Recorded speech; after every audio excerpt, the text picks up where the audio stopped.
This is Raymond Alcoa in Accra with Upfront from our studios here at Multi TV. Today, we interrogate the recurring claims by the Roads and Highways Ministry that some staggering 17 billion Ghana cedis debt was left by the John Dramani Mahama administration with the man who's been put in charge of that sector during the time. Alhaji Yunus Afseni. After this break, we'll commence our conversation on that and many other very important issues.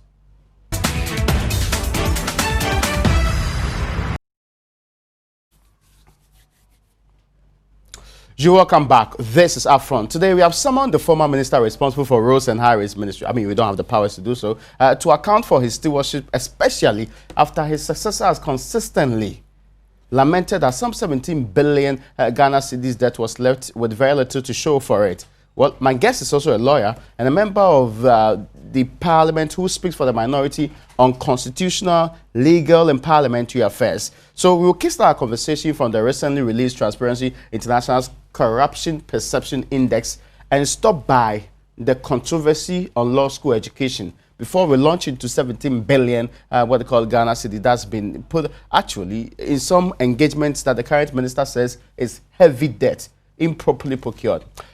Honorable, you're welcome. Thank you. I hope you're doing well, sir. I'm good. I mean, first and foremost, I mean, just yesterday, of course, the Ghana chapter of the Transparency International, the Ghana Integrity Initiative, released the 2017 Corruption Perception Index, which scored Ghana the lowest since 2012. But government maintains that this is more a reflection of the canker under the John Dramani Mahama administration than what pertains currently. Of course, I mean, immediate government officials have actually tried to deal with this particular matter.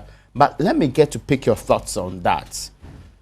One key matter in all of this is because even the Ghana Integrity Initiative, it's slightly leaning in that direction too.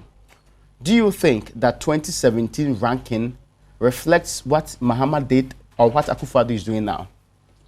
Well, I have not yet seen the criteria that was used. I have not seen the technical report. But I fail to understand the reasoning behind saying that 2016 a perception of corruption has influenced the position that Ghana has attained in 2017. Because in 2016 there was a corruption perception index. So I would say that the 2016 corruption perception index was influenced by the 2015 corruption perception index. In 2015 there was one.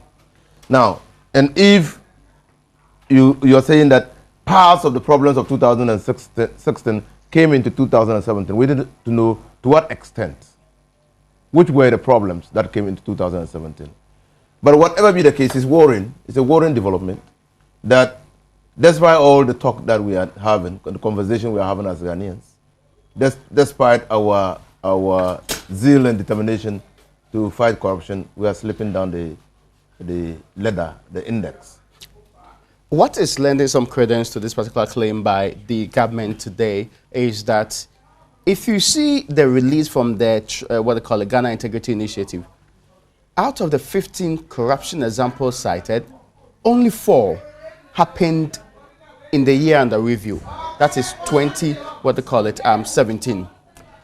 Interestingly, the data sources has 7 of them coming from 2017 and 2 being 2016.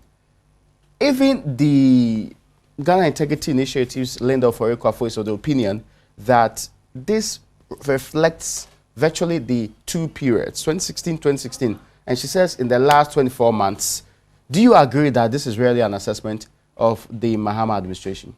No, I don't. I think that the culture of always looking to blame somebody for our inability to deal with corruption must stop. Now, because whatever be the case, the MPP government is on the helm of affairs and is steering the affairs of this country. The 2017 report has been released. The 2017 report is saying that we have slipped 4 places on the ladder. All we need to do is to take the challenge to reposition ourselves and start dealing with corruption. I mean, whatever be the case, whether it was 2016 or 2017, we have to deal with the canker. And so must we deal with it than attributing blame and trying to do what was the causative factors that led us slip 4 places. No. Whatever be the case, even it was one case that was recorded in the MPP era, it's a matter of worry and concern, because MPP had gone to the campaign on the basis of the fact that they wanted to fight corruption. And so even if one half case was recorded under MPP, that should be a matter of concern. One interesting part of all of this is that the score for 2016 was actually 70, our very best, since the entire, what they call it, process started. But before that, we are 56, which was way higher than what we even got today. Now, the 40 score seems to be an extremely low one. Extremely low one. That's where the question is coming from. Yes, that's where the question is coming from. And that's why probably in the next few days, the Ghana Integrity Initiative will release the whole report so that we can all interrogate the report and see what was the criteria used in assessing the perception of corruption in Ghana, and whether it covered the 2 periods, and which periods are to take the majority of the cases that went into deciding whether or not, or determining whether or not Ghana's corruption had worsened or improved. But Honorable, can you in fairness cite the corruption cases and allegations under this government which really trumps the many that was reported during the NDC time? Raymond, you see, when you go to battle, and the sole reason why you fought the battle so fearlessly was because you thought that in winning the battle, you will deal with the canker. Okay. So the battle has been won. And even before the GII report, we had received some survey which said that 27% of Ghanaians believe that this government was corrupt. 27. Which survey is that? Survey, I mean, that was somewhere in January, yes. But I can immediately remember the survey. If I get it, I'll let you know. But a survey had been released.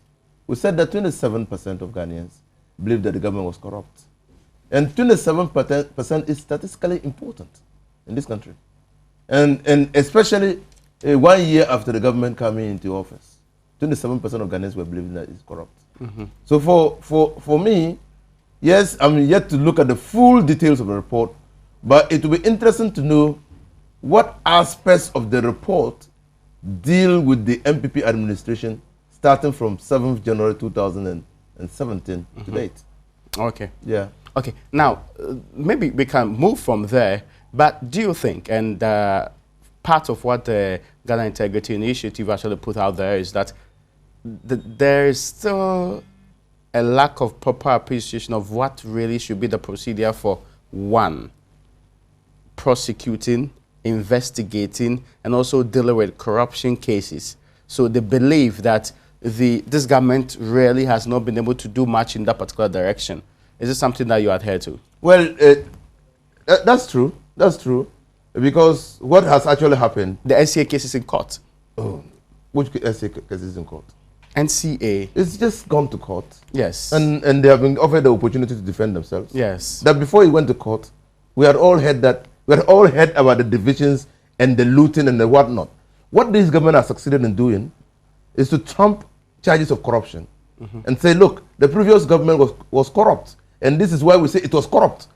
You understand? And implanted firmly in the minds of Ghanaians that the previous government was corrupt. That has been the agenda. Looking for somebody to blame and blame corruption. Why we are not... Can you imagine in the State of the Nation address? The president took the Auditor General's report, hook, line, and sinker, and said that 5.4 billion cedis had been misappropriated. 5.4, and even justified why we should investigate and interrogate the 5.4 by saying that the 5.4 billion could provide for the school, free SHS, could provide for money to do the Eastern Corridor, could do many things. When the Auditor General's report is prima facie, on the face of it's not conclusive. Okay. It's not a conclusive report. That's interesting. Yes, Parliament will have to. I mean, the law establishing the audit service says that when the auditor produces its report, it submits it to Parliament. Parliament will now have opportunity to call the Parliament working through the Public Accounts Committee, will now have opportunity to invite the public sector workers to either defend or provide explanations why those findings have been made against them. Where they are unable to do that, Parliament can then refer them to a tribunal for prosecution. That is the law. Now, but you see, because the agenda is simply that we must blame corruption on the previous administration and put all the difficulties that we are going through, our inability to undertake any infrastructural project in our first year on the previous government. And that is the agenda, and that's what they are pursuing. But these are not untrue corruption allegations, right? Are they? Well, we know the bus branding issue happened. We know that, I mean, the SNIT software issue happened. We know that. I know there's examples that there was true corruption allegations, yes. They are allegations. They are allegations. You can't say true. The two do not go together. Yes, that's what I'm saying. That they are not untrue corruption. No. You say these are not allegations that we have heard. Yes. But you can't say they are true allegations. Because in fairness, they are allegations. Yes, the issues happened, right? And remember, you are just confirming what I've said. Yes. So in the media, the issue have happened. You have even given it the mark of veracity. You have even, you already marked it higher that these allegations are true. I'm talking about the ones that are already in the list. What I'm saying is that there are allegations out in the media. Yes. Okay? And allegations that government has put out there. Government has put out there. Yes, some of this you have admitted. For example, the list that the Ghana Integrity Initiative puts out there, for example, includes the bus branding scandal. This happened, right? The bus branding scandal happened. Your government interrogated that matter. It happened. Yes. Okay. Yes. And the government interrogated it. Yes. And government got that money to be retrieved from the people. Government got a retrieval of that money. Okay. Now, except to say that the part of the recommendation that said prosecute people never happened. Well, I didn't even see the recommendation. But now to be honest, I didn't see the. You were a cabinet minister. I didn't see the recommendation. I didn't read the recommendation. But I know that the money was retrieved. Okay. Yes. Yeah. Now, so how does it go to corruption now? How does it go to corruption? I thought that we have established Mamido to go after our monies. Yes. So when you take the money, the corruption still stays? Oh no, why? Why are you still pursuing? So what are you talking about? So you're saying that the GIS example of putting that on their list is wrong? Why? No. That was the perception. Yes. Okay. So we are talking about corruption perception index. But except that you have said that these are not untrue allegations. Okay, so it is because I said they are not. Because we know. These are allegations. I get your point. Yes. But to be fair in this particular direction, yes. The context of speaking in this case, you seek to say that this government is only doing trial in the media, creating the impression that there are real corruption that happened in the previous administration. But we've seen cases that are preparing to court. We've seen that before. Well, I'm saying that this government, since assuming office on the 7th day of January 2017, has actually engaged more in media trials than in prosecuting people. You recall the... But prosecution doesn't start in a day. So why do you... You have to prepare for it. Raymond, you never know when. I remember when Kufuor won elections in 2001. In 2000 and came into office in 2001. They were chasing people up and down, and I was a lawyer then, and I represented some of the officers. And in one office at one of the state investigative departments, I told the officers that you never know how painful it is when you are tried and convicted in the media before you are even invited for official investigation. And in the event that the investigation leads nowhere, you will have no opportunity to redeem your reputation. That is the... But we report that you have been freed. No. You report that you have been freed, yes. Who tells you that your report is going to go to all the people who had that such a person... but it's in the same media that the thing was announced. But the same media... I agree with the principle of what you're saying, but really, that's the system we have. No, why do we have that system? We cannot keep quiet when there are issues out there.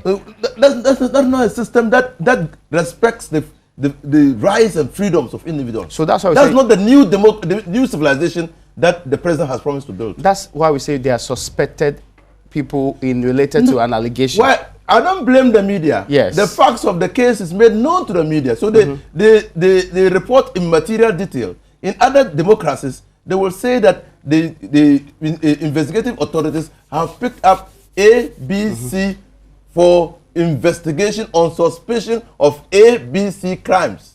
Simple. And you allow the investigative authorities to do their work. Now, in the NCA case, we even heard of the divisions of the money and who received what. Yes. In the NCA case, it was all over in the media. Meanwhile, they are now in court. In the event that it is not proven against them, what happens? Because in this case, if we don't get to know, the things hardly get to court. So the media ought to be part of the process. That is the problem. And we also have to unearth these things because we are dealt with. I agree with you that you have to show interest. In fact, as investigative, I like investigative journalists. And let me give you a story. As a chairman of the Legal, Constitutional and Parliamentary Affairs Committee in 2009, I was in Burkina Faso. And the EU ACP meeting, they were considering and discussing how to ensure that we have entrenched democracies in Africa. I said, look, liberalize the airwaves. Louis Bachar agreed with me. Because you don't longer have one radio station where a military man will just go and stand there and announce that he has overthrown the government. But when the radio station said that you are giving an artist some 85,000 or so amount of money to actually perform, you took the person to court. I'm even going to court tomorrow. You know why? I thought the issue had never apologized. You know why? Because the journalists had every opportunity to know whether or not I had met with the artist, I had paid money, and why the artist was coming, who was bringing. He had every opportunity. Really? Yes. Why are you a journalist? No, but... No, why are you a journalist? But me, I saw the apology. No. What I'm saying is that why are you a journalist? Yes. Before, you have to interrogate the matter. You have to interrogate the matter before you. But there are some breaking news that you don't necessarily interrogate before. So you pay the consequences. You pay for the consequences. But you just told me that you are for media freedom and media development. Yes, but you pay for you are taking a media house to court. The media freedom and media, promoting the pluralistic media in society has to go along with ensuring that we have responsible media. Because the dignity of a person is inviolable. At the Constitution. Members of your party opposed the removal of the criminal and seditious libel laws. If you go to court, you'll be entrenching that particular thinking. No, it's not longer part of the laws of this country. Yes, I'm saying that, yes, you'll be entrenching the thinking that your party is against the media in this country. The Constitution protects my dignity as a person. But you also look at the Constitution says that if somebody libels me, defames me, I have to go and seek redress in the even court. if they have apologized. I'm not saying that even if they have apologized. I'm just saying that the Constitution gives me the right to do that. And I believe seriously that every journalist should do responsible journalism. So if they apologize in court again, you'll just still pursue the money? Well, let's get to court. It boils down to money. Let me get to court and they will apologize and I'll hear. Okay, but just understand it. I love journalists. They are the reason why we hear things. Okay. But I also think that journalists must be responsible. Okay, so let's move on. And this particular issue to do with whether or not under your watch, you incurred some 17 billion debt. My other difficulty is that, in fact, this 17 has been repeated because it happened yesterday in Parliament too. Now, in August 30, 2017, the Deputy Minister of the Roads and Highways Ministry said it was 11.6 billion. Now, we were told in January 31st, 2018, there was some 25 million. Indeed, we are also being told some time ago that you left 20 billion in February too by the same minister. And so I'm confused as to what the amount of money, since you left it, you've been in the position to tell us exactly how much you left. You don't see what is happening? I'm still working at the ministry. No, you are not still working at the ministry. So I'm still building the debt. It looks like they are uncovering more. No, I'm still building up the debt. I'm still awarding contracts and building up the debt. That's what it means. Are you saying that these debts did not happen? Anyway, you have to clarify the figures for me before we give it. You see, how could it have happened? Oh.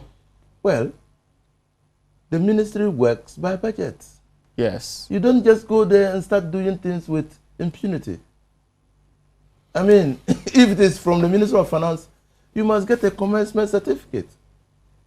If you don't get a commencement certificate from the Ministry of Finance or Minister of Finance and award a project, you will breach in the Financial Management Act and you will be personally liable.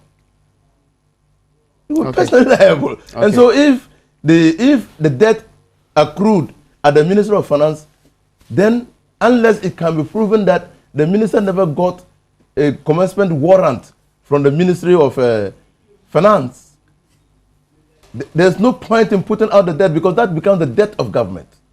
It was government that gave me the opportunity to do the work. Two, so which debt are they talking about? Is it at the Ministry of Finance or at the Road Fund? And even the road fund, the recent Auditor General's report clearly shows that all the agencies of the ministry drawing from the road fund operated within their budgets. And it also showed, to some extent, that there were some attempts to take double payments from some excess payments. No, the recent Auditor General's report shows that the claims that were made at the for debt settlement at the Ministry of Finance appear to have been paid from the Chief Director of the Ministry of Finance accounts, amounts which were above and over the claims put in by the Ministry of Roads. That's what the report is saying. So it's not Ministry of Roads? It's not Ministry of Roads. No, but then you cannot say that you left no debt in the ministry. I left debt. Yes. Yes. How much did you leave? That's the question we are asking now. And you should know, because when you're leaving, you actually close book and hand over. Honorable, you didn't hand it over. I didn't hand it over. I'm not able to tell you how much debt I left. So but I'm able to tell you. It's been less than, just a little over a year. Yes, I'm not able to tell you how much debt I left. You know why? Yes. In Ghana, work is paid in arrears.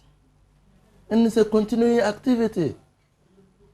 If at the time I was leaving the Ministry of Roads and Highways, on the 7th day of, or the 6th day of January, I had prepared my handing over notes. I was supposed to prepare 3 months to hand it over. Okay. Okay. So if I had prepared my handing over notes and handed over, that doesn't mean that contractors were not presenting certificates for payment. That doesn't also mean that the Ministry of Finance was not paying for claims that we had made. Okay? And that is why in the Auditor General's report, you will see that even though we had made claims, we had put that they were outstanding debts, some debts were paid. I get you, yes, it was paid. Yes, paid. Some even before the 2016 year ended. Yes. Okay? So that is it. So that's why I can't tell you exactly how much debt I left. But it cannot be 17 billion. But since you cannot tell us exactly how much the minister himself, well, you see, when they want to play propaganda, you see, in this country, propaganda has not been conflicted with calumny and deceit. And you see, it's being practiced by men in positions of authority to give that propaganda some air or character of serenity. And that's what is happening. How so? Yeah, that's what's happening. So if a minister or a man in authority can say, oh, the former administration left 17 billion, it doesn't expect you to interrogate him. 17 billion, so how was the budget of the various departments allocated? In commitments before you exited power. Commitment! What is commitment? Commitment is not debt. Commitment, look, I don't know where you come from, but let me use the... I come from Mankasim. Mankasim. Yes. There was a road that we're doing from Mankasim, the one we terminated. You never finished our road? Yeah, we never finished. Yes. The one we terminated, the one passing through where the church is. This big road. Look, the contract will have been awarded at a certain specific amount. And so government will commit to pay the contractor that amount of money upon finishing the project. The contractor can put in claims periodically so that those claims will be paid and taken off from the total contract price. Now, if a contract is awarded, it becomes a commitment. If the contract is not performed, it doesn't become a debt.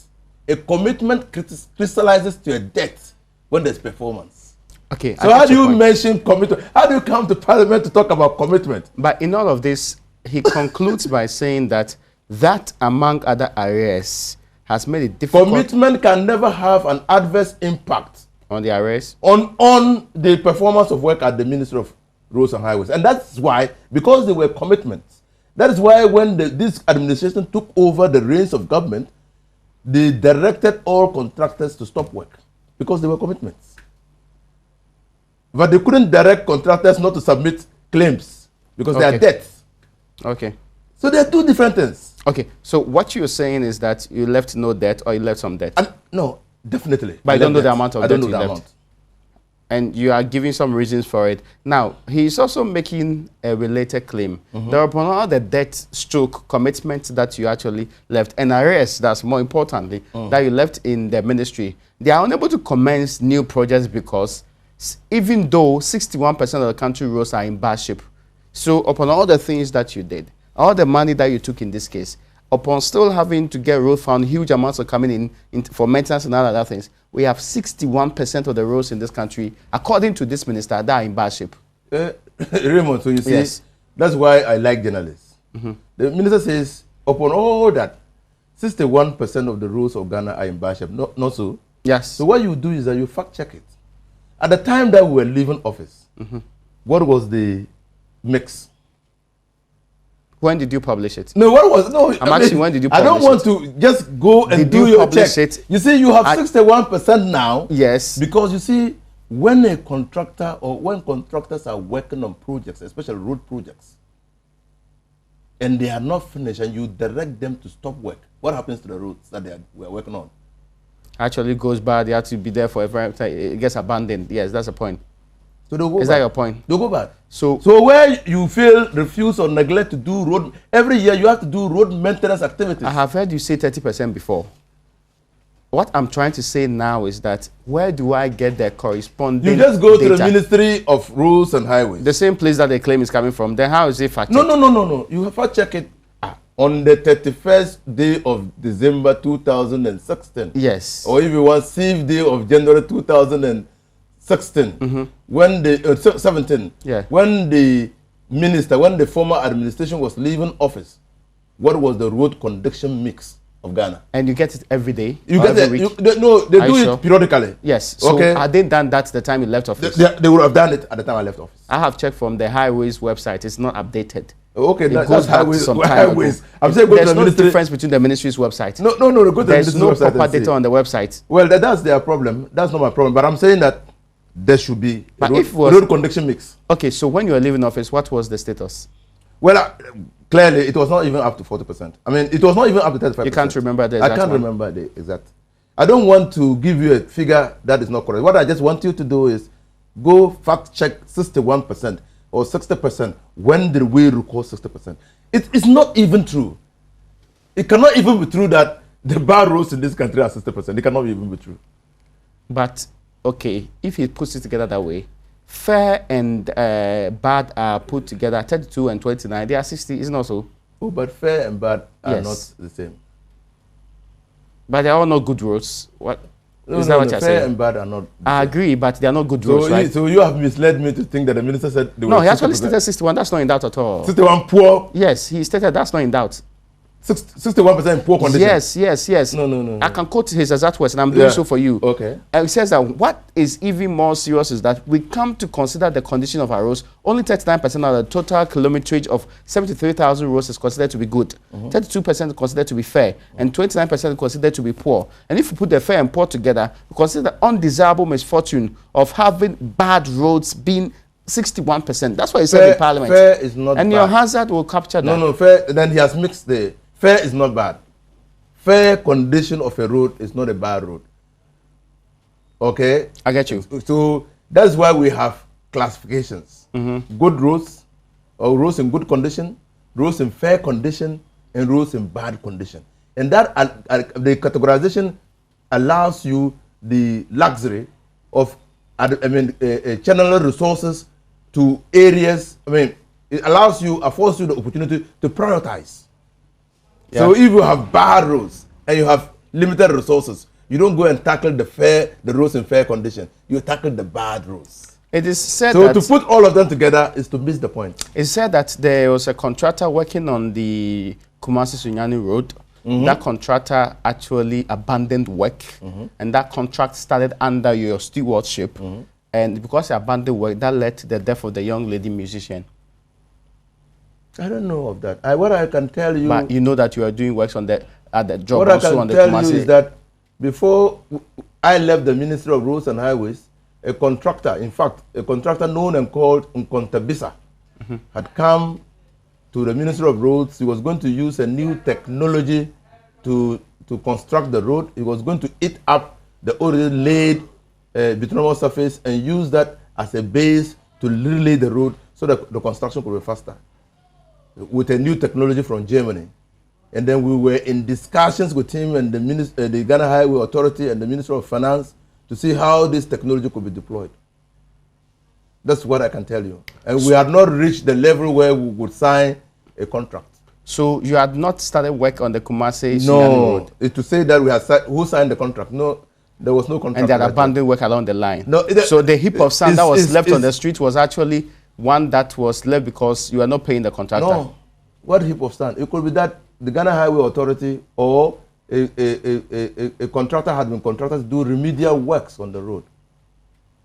What I'm talking to you about is that the whole stretch of the Sunjana Road was being considered for award of contract to one company called Nkontabisa on the sole purpose of using improved technology, new technology that he was bringing from Germany to do the road. Sunjana Kumasi. Kumasi, and that contract had not been signed. So you see, when you, that's why I'm saying that I think that we are always looking for somebody to blame for our inability to perform. That's what I see. It cannot be true that there was a contract signed on the Sunjana Kumasi Road. It cannot be true. But you can also confirm that there were maintenance works that were being carried out. Maintenance works are periodic. Highways at any time, every year, will conduct maintenance. They have a budget for maintenance work. And they have engineers in all the regions who will classify and direct or give an indication of the roads that they think they should do maintenance on. And the Highways Authority will apply their resources to those maintenance works. Let me also bring to your attention one other issue that was raised by the minister. And it says that as of January 2017, the government of Ghana was owing contractors from Bank of Ghana office at the Ministry of Finance 1.1 billion Ghana cedis. Yes, so how can 1.1 billion cedis be 17 billion? No, that he's breaking down some of the things you that break happened. down and add it and see what it to get to 17 billion. Yes, but is it true that you left 1.1 billion unpaid? 1.1 billion against who? Against the government of Ghana sitting at the Ministry of Finance. Yes. It means that the Ministry of Finance had given warrants for works to be done. Okay. And that those works had been done and the contractors had submitted claims for payment. Which has not been paid. Which has not been paid. Last year, works that were done have not been paid. Because work is, payment in Ghana is done in arrears. It's not done in advance. So are you saying that these were legitimate payments only done in arrears because the payment arrangements mandated so? Yes, they were done in arrears because they have to be paid in arrears. Okay. How about the 506 million the road fund sector contractors were supposed to get? Oh, but they put a freeze on it. Who did? When we came, when we reviewed and these are knowable and verifiable facts. When we came into office, especially when I took over the reins of the Ministry of Roads and Highways, not more than 20 million Ghana cedis, or at most 30 million Ghana cedis was coming into the road fund monthly. When oil prices tumbled, I saw an opportunity to convince Parliament to approve of a memo to Parliament to review the fuel levies contribution into the road fund. Cabinet agreed with me and we reviewed it. I also had opportunity because my predecessors had taken facilities from Senate to pay contractors on loan, and those facilities were hanging on the neck of the road fund. So what I did was, as I looked at the law and I sought the opinion of the Attorney General, and I was advised that the road fund, as road fund then constituted, could not by itself take a facility. So we had to go to Parliament to amend the law. So we did all that. When we finished, we sent a memo to Cabinet requesting to securitize the collection because we are now going to start consumption, and that every month after the approval of the levy in Parliament, every month we're going to get between 100 and 120 million. Okay. So we then collateralized the 100 to 120 million and took a facility of 1.2 billion from UBA. The facility was to be serviced by 70% collection from the road fund account. So that left us with 30%. So depending on what came into the fund, you were still going to have an excess of between 30 to 35, consistent with what amount we were receiving before the review was made. Okay. Now, when we were leaving office, we left 600 million cedis in the UBA account. In addition to the operational account that was established to receive the difference between the 70% that was servicing the loan and the amount that came into the road fund account. So it cannot be true.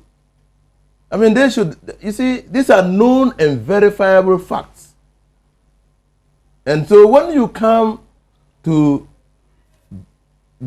color the facts, people, I said it today, that everybody is entitled to his opinion, but not to his own set of facts. Interesting. Yes, you can't be entitled. I mean, if you try to define reality in your own terms, then probably we are talking about authoritarianism. That you become an authoritarian. Everything must reflect what you think is the fact. No, the reality is that we left 600 million in the road fund account. The collections from the road fund for fuel levy's contribution into the road fund was standing between 100 and 120 million. By the agreements that we signed together with the Ministry of Finance and the UBA, 70% of that money was to be used to liquidate the debt. If this government had not capped the statutory funds, they wouldn't run into the problem they are into. When they capped the statutory funds, there was no longer enough money to even service the loan, let alone money to go into the operation. But they only capped the statutory funds because your government actually runs into a lot of difficulty. I'm not looking for the reasons. I'm not looking for the reasons why they capped. It should matter to you. No, I'm not looking for the reasons. What I'm just telling you, Raymond. It should matter to you. What I'm telling you is that simple. Yeah. It's simple management. You are head of you are running this upfront. And so you reasonably believe that you can run this upfront for a certain period of time, and you enter into commitments based on the reasonable belief.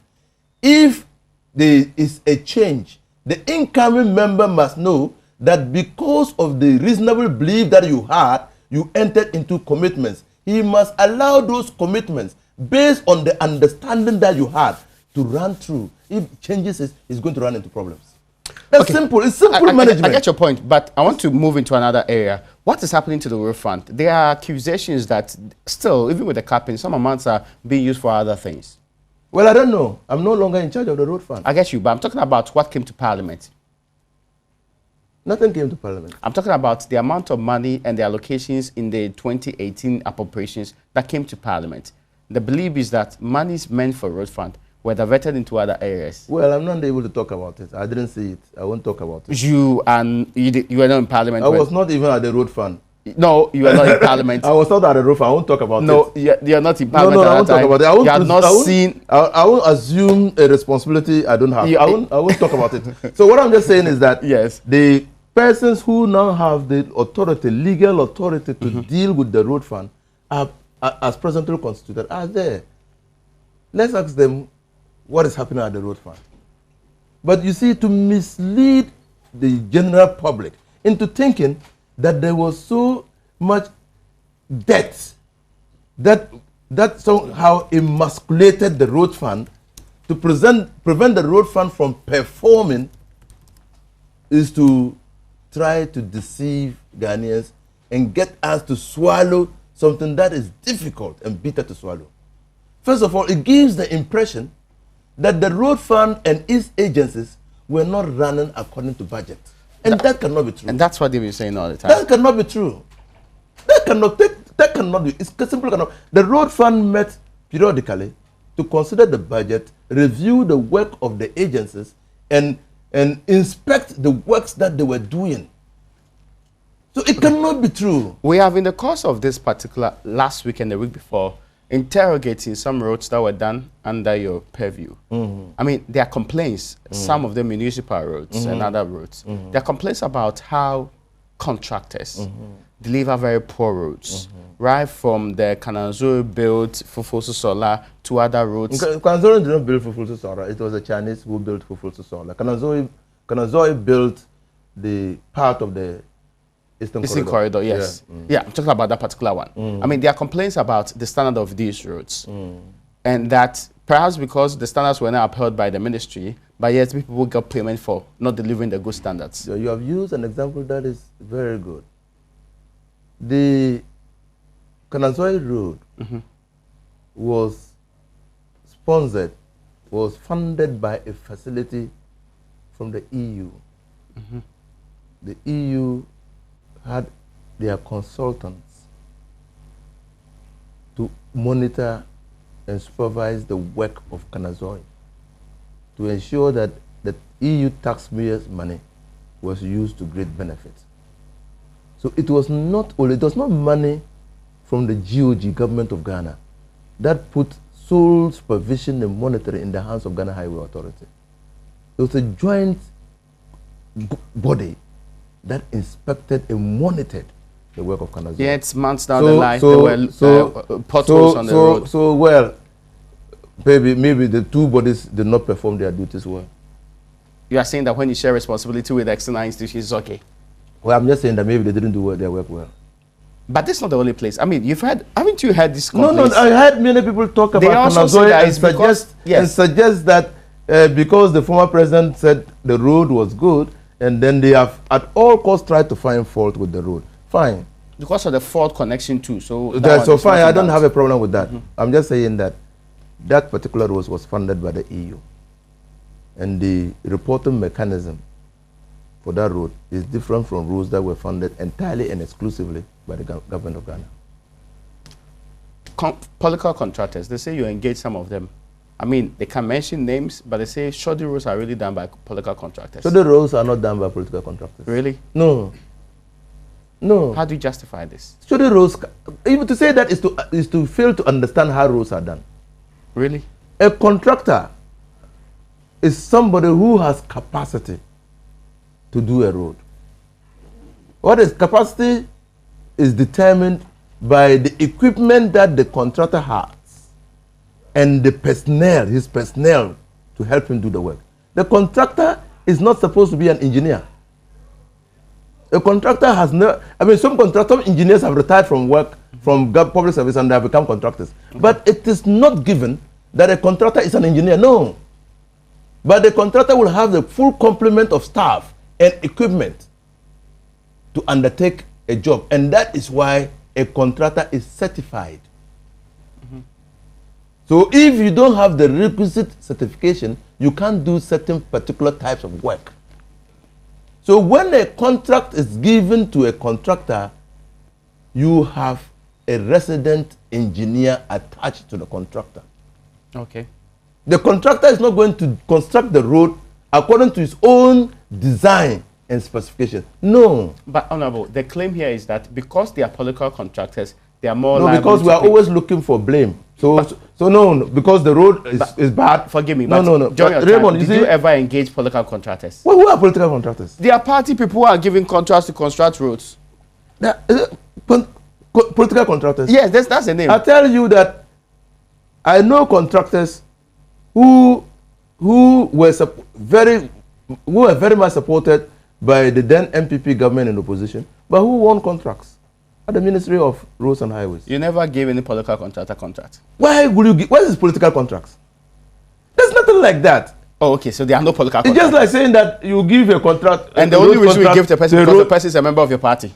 Why? Why will you do that? Is that the criteria for giving contracts? Why not? I mean, it's the politics we do in Ghana. It's not like it's strange or something. That is the perception that we have. That is what is killing the ministries. And that is why even engineers sometimes have it difficult supervising and calling contractors to order. Because in the minds, we have planted it in the minds of the people that contractors are political contractors, and so they cannot be touched. That's the problem. You see, you have an establishment. That establishment gives certain duties to engineers to perform. And it doesn't matter whose axe is God. If that contractor fails to go by the design and specification, his markdown and his certificate will not be approved. Yes, so that is why we are saying. How many of these incidents happen under your When I was at the Ministry of Roads and Highways, that's why we even said that consultants must take insurance, indemnify us. It didn't happen. Yes, they started. Did it happen? They started taking insurance to indemnify us because you see, when you are recruited as a consultant, you undertake to ensure that that road for which you are consulting for the ministry is constructed according to specification. That's why you are engaged. Kickback. It's another reason people cite for poor roads because all the money is paid back to the people who give. Kickback is a percentage of the amount, and you know this. I mean, you're not kickback. You're not. No, I'm asking you. I mean, to feign. To be honest with you, yes, you don't. I can give you. No, you never took kickback. No, entirely. Look, I can. You cannot say that for any. Look, there was your a entire ministry. Nobody took kickback for it. Why? Why would I take kickback for what? I tell you that a contractor came to me, and if he's listening, I won't mention his name. He knows. Tomorrow he can come and confess here. He didn't even mention his name, so he came to me. It could be that didn't happen, but you no. He came to me and said he wanted to do the Bolga Boku Prumakom Road, and I said, "Fine, you have done the studies already on that road." And he said, "Minister, if you give me that road, I will give you a certain amount of money." How much was this? I said, "You have that money?" Raymond, I asked him, "You have that money?" You see, Mr. Contractor, I called his name. You see, I'm here as a minister to do roads, not to become rich. I bet you that my mission here is to fix that particular road. If you have that money that you say you want to give to me, please tomorrow move your equipment and start clarifying the road. I will make sure we go through the motions and then you construct the road. Contractor, if you are listening to me, let people know that no. He didn't mention the name, he didn't mention the contract, he didn't mention the road, he didn't mention the amount involved. So it could perfectly be that this is properly fabricated. It cannot be fabricated. It is possible. It cannot Except to give me these details. No, it's not. Because it's not, on upfront we demand proof, and you've not provided any proof to support this claim. The road is Bolga Boku Pulmakom Road. Which year? Oh, when I was at the ministry. Which year specifically? 2015. Did the contractor get to do the job? No, he didn't. So somebody proposed to offer you. Yes, because he didn't have that money. Are you sure? No, because if he had that money, he would have gone there. Because I had given him an offer. If he had that money, he didn't have that money. So you gave an offer to somebody who sought to bribe you? Yes, to go and do the road. But you're a lawyer. That's wrong. Well, he said he was giving. I had gone for the Bolga Boku Road. Honorable, somebody sought to bribe you. No, you are telling me that what you did was to encourage the person to go and do the road. What I'm saying is that I had gone to Dubai, UAE, to the Abu Dhabi Fund to look for money to do that road. We had sought the Minister of Finance to give us money to do the road. We were unable. Someone came to tell me that he's gotten partners in China who would do the road. And so I should allow him to do the road. And if I allow him to do the road, you give me money. I said, no. You have that money, go and do the road. It's interesting, but I mean, clearly, and you can't tell us the contractor. Well, you get to know. Name and shame, you should be able to do that. I say you get to know. That's how politicians are never able to actually get corruption. No, but you see, that is the problem. That is why one day I was... You're unable to name and shame. One day I was in Parliament, and a colleague thought that he just did a mental calculation of all the roads that we were doing in Ghana and thought that... And the kickback you... And the kickback are taken. And you must be a very rich man. And I must be a very rich man. In fact, that was the worst of the contract. The colleague, I was shocked. I was actually shocked. Because I didn't know how he got that impression that any contract that you award, you take a kickback. I was shocked. But it's not that in Ghana. We know there's history in Ghana. No! I mean, they are not saints in public office. They are not saints in public office, but probably there are people who do that. Okay. Probably. All right. But that is the problem. I'm taking a break now. I'll come back. Then we will move away from the kickback you never took. You're welcome back. This is Upfront. In the dire embers of our conversation, we'll be touching a very important matter, and that is to do with the more important conversation on professional legal education in Ghana. You have stated that 81% of the students who failed or were deferred in one way or the other ought to be reviewed. But I've been given to understand that this happened in the 70s, it happened in the 80s before, and it's not the first time that there's been mass failure at the law school. Indeed, mass passing is the exception and not the norm. Yes, I left the law school not at the time that you are mentioning, but in recent times, there have not been this heavy failure at the law school. Now, you don't present... When you say recent times, which period? Even take the last 10 years. I'm saying that you don't present 474 students for an examination, and then less than 20% pass. My simple question is, while they were undergoing the instructions, did you take them through quizzes? Did you do interim assessments? Yeah, but did you give them assignments? The people who taught the students are not the people who actually are marking Doesn't the matter. There's an independent body. Independent bodies do not set questions outside the syllabus. Are you sure? No, why should they set questions? These students actually demonstrated and rejected one paper because it was not in tune. Well, what I'm saying is that why will they set questions outside that means there's no... That's why there should be an investigation. By who? By the General Legal Counsel first. They should use internal organs first. It is when you exhaust the internal organs that you can go outside. The General Legal Counsel must be interested in knowing why 474 students were presented for examination, 91 passed. And if it is indeed true that these students were assessed periodically to determine their preparedness for exams, and they failed so abysmally in the final exam, there should be a cause for concern and worry. Okay, that's interesting. But this fits into a bigger bracket. Anyway, tell us, your colleague Muntaka has been coming and trying to get your colleagues to shoot down this LI that's supposed to bring in force the interview and the examination that the General Legal Counsel is putting in place and the Supreme Court shut down. Now, how far has it gone with that? My colleague Muntaka is using efforts, is marshalling efforts to get the LI 2253 that was laid in Parliament thrown out. Mm-hmm. You support that? I support that. And I support that. Have you signed this petition? They have not. It's still, they know, because they know of my support. I think that they've not come to you yet. They know that you say like the chicken. I mean, they are eating those at the time. Yes. So they are going to the ones they have to convince. Because me, I don't need any convincing. Mm-hmm. Today I was speaking to a colleague who said that, at the law school, the system was very rigorous. 100 students were taken, 60 were finally accepted, 40 of the 60 read LLB, and 20 read BA. Mm-hmm. And so the screening process had taken place already at the Faculty of Law. Mm. But now there are so many faculties across the country. Good. So then I said, that is exactly why we are saying that the General Legal Counsel must reform and give standards to the various institutions producing our lawyers.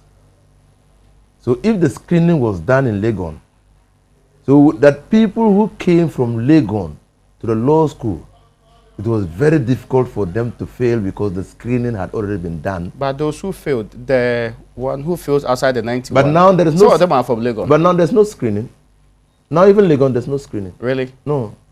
Now Legon, there's no screening. You do, it's a first degree program. Yes, they even have a first degree program too. Now. Yes. So yes, so now they take the people in and they train them. What I'm saying is that you were part of 100, and Professor Mensa Bunsu used to tell us that whoever is sitting before you, behind you, at your size, is your competitor. You are all struggling for space in the 40 or the big 60. Mm. So there's competition here. Okay. You can't sleep and make it to second year in this faculty. Okay. Okay.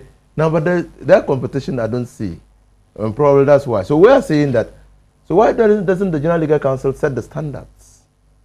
So there's compliance at the various tertiary institutions.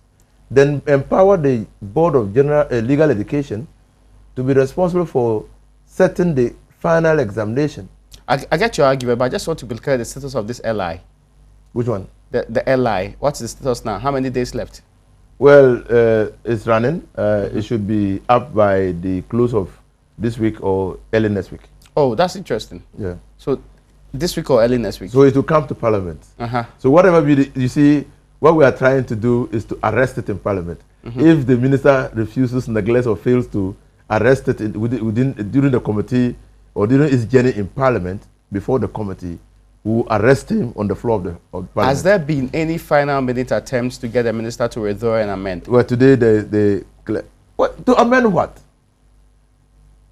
To amend what? I think when you look at LI 1296 and you look at Act 32, these two legislations appear to be sufficient to run programs at the So the LI is completely not needed. Now, what they have done, the LI 2253 is trying to provide a legal backing for an otherwise illegal activity so declared by the Supreme Court that was going on at the Ghana School of Law. The General Legal Council disagrees with you, but I just want to know what has been the attempt to make sure that... I am not the Supreme Court. The Supreme Court says so. No, I'm not saying that the Supreme Court. I'm saying that, of course... So they should disagree with the Supreme Court. I get your point, but I'm saying that what has been the final attempts to get the Attorney General to withdraw this?